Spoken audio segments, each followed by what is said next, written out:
that Katrina just didn't tell you was that David Duke says, I don't endorse Donald Trump, but people should vote for him. So Duke is indeed endorsing him and telling people to vote for him. And the real big question here is why?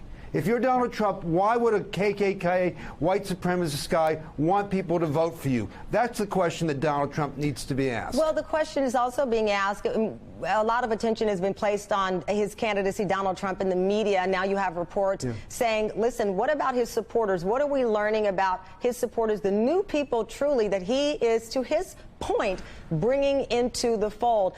Gabe Gutierrez, actually, Jacob, one of our reporters, and I don't want to quote the wrong reporter here, was just out at the Trump campaign. I think we have the sound, and my team will have to tell me, where they spoke with some Trump supporters. Let's play what they said. David Duke and people like that, they come out from under the rocks all the time around this time this year. It got nothing to do with Donald Trump. We're all Americans. I think we need to stop with all the racist stuff and the race baiting. Like me and my friend right here, we just met today, we was talking. You know, we got to stop with the racist stuff and this, that. We all Americans, man. And nobody paying David Duke no mind. Clearly, let me just be clear here. Obviously, the majority of Donald Trump supporters are not African American. I don't know how many African Americans were in that building, but that is one person that we have chosen to cut that sound from, David.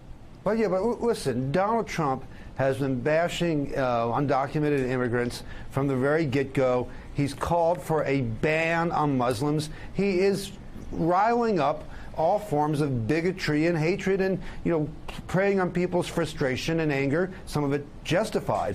And that's the essence of his campaign.